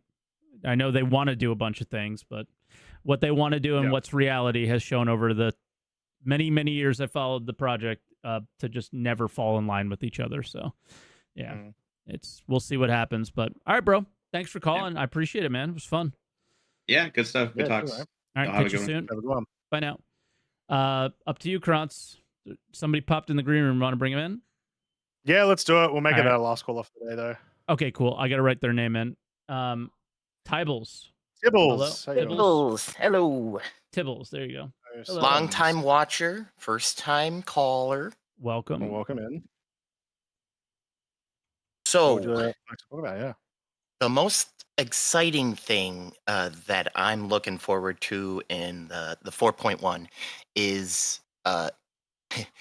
having my reclaimer be able to kill its own food. Yeah. nothing particularly large, but like yeah. It took us a tiny second for that to register, and then I got it. Yeah, I've been doing the salvaging for the supply or die, and it's been taking forever. Got it done yesterday. So I do have a suggestion for you, though. Sure. Your reclaimer has a lot of guns. Yes. And other people can use them as well. Oh, yeah, I know. Okay, just making sure. But it's just, I like to, I'm part of an org, but I haven't really played anything with them because, like, every time I try, I couldn't join their server, blah, blah, blah, yada, yada, yada. Yeah. All the bugs happened. Star Citizen is like, much easier to play solo. Absolutely. Yeah. And I was just like, well, I'm just going to start solo. And then I continued, and I got to be able to turn in like a large mission for it. But then I was like, well, if I do that, I'd have to mine or salvage for more. So I just freaking waited for the things to pop up and just,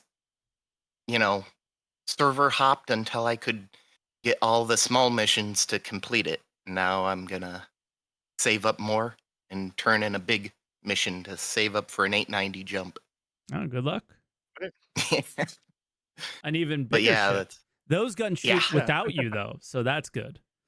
Yes. Yeah, sure. Those are automatic. Excited about that. I wonder if that's a good point. I wonder if maybe that's why they've implemented this change, or they've been more willing to implement this change, is now we have large ships that just shoot by themselves anyway. Maybe. Yeah. Those PDCs are pretty much bladed turrets, Yeah. Oh, yeah. We have them in game already. Better. So I got a Phoenix, so I could just have something protecting my back when I'm doing ERTs and stuff. There you go. Yeah. Yeah, I don't see a huge problem with the changes towards some of the ships like the Reclaimer and stuff for the reasons you mentioned. You're not going to be able to do ERTs in a Reclaimer, I don't think, unless you're ramming into everything. Oh no, You know, no, I'm sticking to small stuff. Yeah. Yeah. So it's still, it's still you want a game that gives you what you put in. Like, you put in a lot, it gives you out a lot. And that's sort of how the ships need to be, right? If you have a bunch of people in it, it should give you more and fun and better experiences. But as far as being able to fly around and do some salvage missions and stuff, or do some low-level bounties with it, like, why not? Who's going to complain about that? Not me. Yeah, it also exactly. brings more of the game into like this standard as well of like, let's say you're a player that's progressing through like different sizes of ships, and you're using, like, we'll say your end ship is the Carrack, right? You start off with like an Aurora. You can shoot as the pilot. You move up to a Titan. You can shoot as the pilot. You move up to a Connie. You can shoot as the pilot. Yeah. And then you get to the Carrack and it's like, oh, rip me, right? Right. And it just makes it more uniform, Yeah. So I'm really excited about the Valkyrie getting it as well. That's very Valkyrie nice. got buffed. Oh big yeah. buff. Valkyrie It took also some got steroids. the cargo as well. Like it got the Yeah. 3 levels of cargo now. Yeah. Yeah. Love the Valkyrie so much. Yeah. Yep. I just hope they do that with the Retaliator. I know they're man turrets, so it might be different, but like, Yeah, I would imagine. I don't like the missiles in the Retaliator. I would just put cargo modules, Sure. and having two slaved turrets to it would be awesome. Just Hear me low level out. stuff. Hear me out. A slave turret module for the Retaliator. Yeah, even that. All right, now you guys are taking this too far. Oh, I want a module for the Retaliator that is like a size 7 or a size gun that just pops down, slaved to the driver. Yeah, Just one. Becomes like a Thunderhawk gunship for any play Warhammer. Yeah. That'd be awesome. I don't agree. Mike's been a Retaliator hater for years. He just doesn't get it. He doesn't I have understand. been the more we do this, the less multi-crew matters, and I hate that. Like I just said, I don't want modules that just continuously make players take ships out. Like, I want you to be able to enjoy some aspects of the game in these large ships, but I want you to be able to enjoy and experience the game that the content that those ships are meant to do with a group. Like that's the whole point. Yep. So yeah, I'll always kind of that's die why on that I've hill always liked the about them. Retaliator, is because the Retaliator is one of the most fun ships to have in multi-crew. Yeah. Oh yeah. And I do think a big part of that is the fact that the pilot has the torpedoes. Yep. And can still contribute to the fight rather than just piloting. Absolutely. I mean, how about from this perspective? I think the pilot should have the torpedoes in the Polaris. Yeah. I don't see, anything wrong with that. I mean, honestly, just logistically, it should be that way. I think just the way that people play the game. Well, maybe not. Maybe the co-pilot or something. That's the same thing as the guy being down at the bottom. Because the problem with the Polaris torpedoes is it's a turret and you can look around, you can fire in any direction. So that would not happen with the pilot. That's fair. But I don't see a problem with the pilot having it either. If there's nobody on that, maybe the pilot can use it. I guess the problem would be that specific instance. I guess the problem would be, do we then get every single time there's an event, similar to during Xenothreat when everyone would solo Retaliator? Do we then just have tons of people solo Polarising? You already do. Yeah, but they're much worse now than they would be in your theoretical. They're much worse than my theoretical idea. Well, it would be ridiculous. Well, the price is still there. The price is still there for the torpedoes. That's what I was going to say too. The torpedoes are just not worth the money to even not. fire them. Like I don't even know why we have them right now. Yeah, so you do it once and then you never get the ship out ever again. Yeah. It's right. It's an event ship where I don't care about how much money I make on the event. I only care about the rewards. So, fire torpedoes. But yeah, right. like I don't want the ship to be a solo ship, obviously, but at the same time, it's like I give up. I don't care. Do whatever you guys want. You guys just want to play the game by yourselves, I guess. I don't know. Fly around in big ships. It's not that Have fun. want to play by myself. It's just that we don't have any org tools. We don't have any. Yeah. Like, that sounds like excuses to me. It is. A lot of people. Yeah. A lot of people. It is. No, a lot of people find ways to do this stuff. Just say you're not willing to do it. It's okay. I'm not gonna. I'm not gonna knock you for it because it is a pain in the ass. But people find ways to do these things. People find ways to enjoy it. Easier. Yeah. Oh, you know? The CitizenCon event or the CitizenCon panel that I enjoyed the most was that one. Yeah. That is nice. the most important thing of all. Over crafting, over everything. So we're on the same page. That's why I'll never knock you for feeling that way. But social gameplay has always been the most important part of every MMO. Exactly. So the tools in relation to that are always the most important. Of course. But when you say you want a size 7 gun on your Retaliator, I start to think fun. I start It'd to be think fun. I start to think differently about you. That's all I'm trying to say. I took a really long way to saying I don't think you want to play in a group. I think you want to just have a big gun. Just doesn't get it. Yeah, I think you want to be strapped to a big gun, but that's me. I don't know. Yeah. But I haven't bought the size 10 gun. I don't have enough money for that yet. Fair. Do you have an A2? No. Okay. If you did, then it was case closed. So you're good. I'm CCUing my way up to the next one that's coming out. Perseus? Yeah, Perseus. Okay. What are your CCUing my way up to that? This is totally off topic, and we'll stop after I ask this question. But I am this is just purely out of curiosity.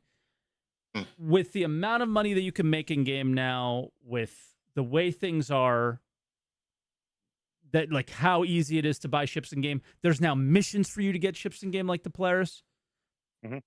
Why still go through the CCU process, or why still consider buying something on the store?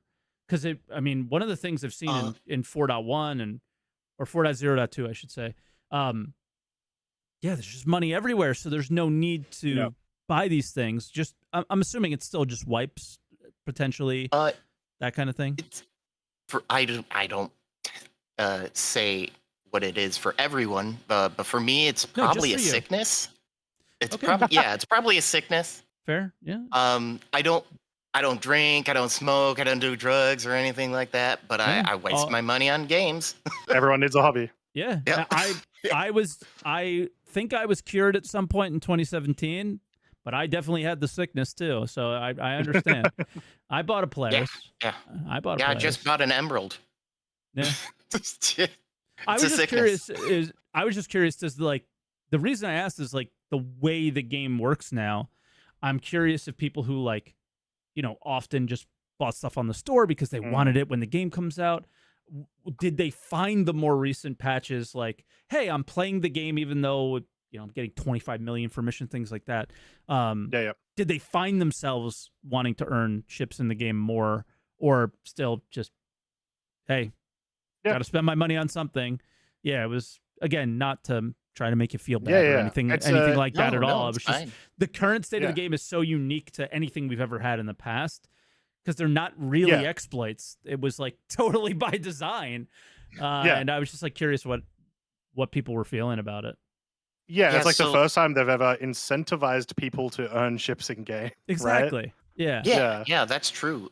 This is the most money I've ever had in the game.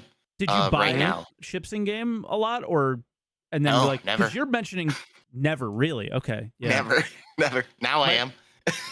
Well, there you go. Like, I log into the game for a while there before 4.0, and I'd play or try to play, and then I'd blow up randomly, or I'd finally get a big haul of cargo, and I'm going to the station to sell it, and then I accidentally hit a speed boost and ram into the docking collar or wherever I was going, you know? Yeah. And then I'd just turn it off and not play for a while.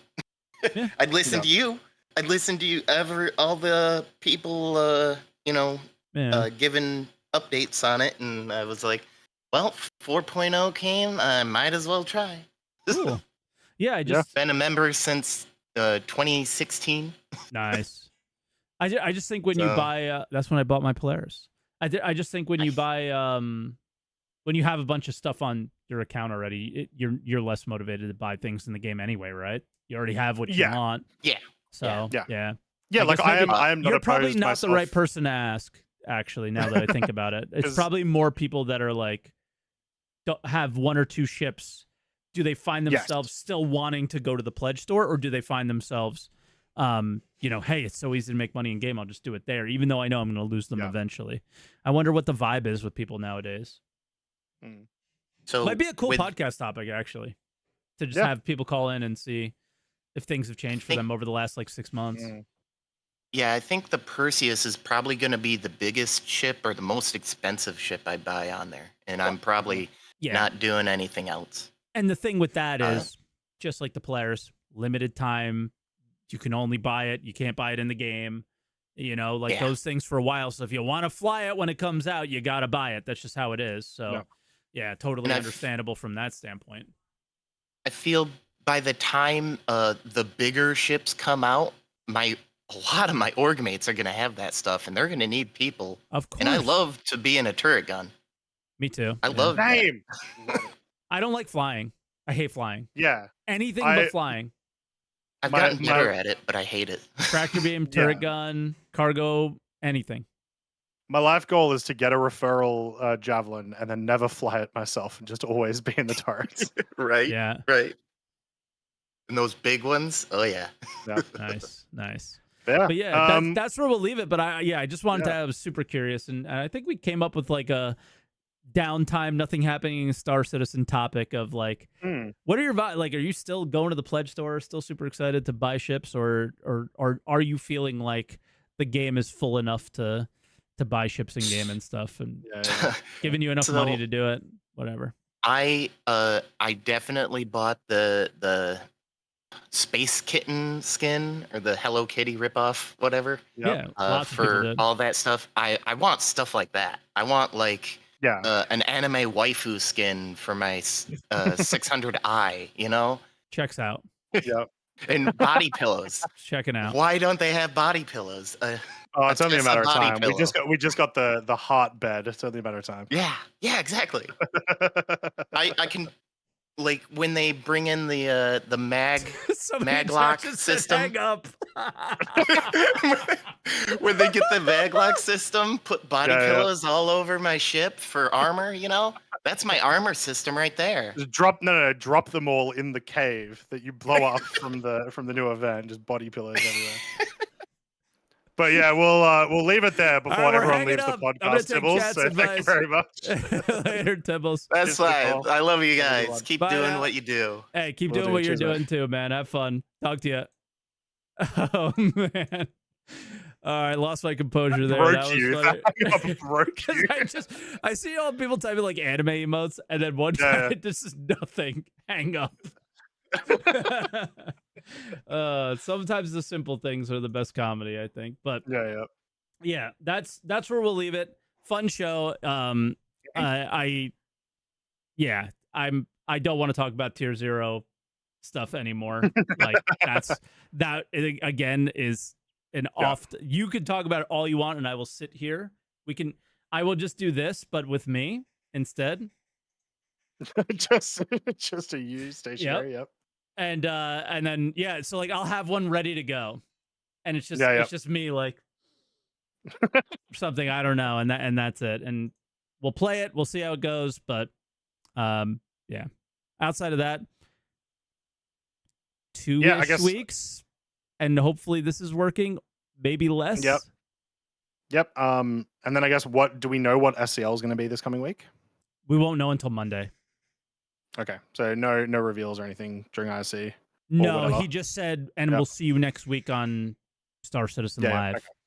Okay. My Cool. guess is they did do the question and answer thread for, I think, Elliot and them, and then they never showed up. Or so, not they never showed up. There was like a scheduling, like it was different. It was going to be different this week or something. So I imagine that is the one that they were doing. But okay, cool. I don't know. But yeah, we'll know for sure on Monday. And I guess that's where we'll leave it with you guys. So I'm really happy Croncy's back so he can do the outro with me, because it was really awkward that he just stared at the screen and never did it. And yeah, hit the like button, subscribe, all that stuff. And don't forget to answer the call. The call. Yeah.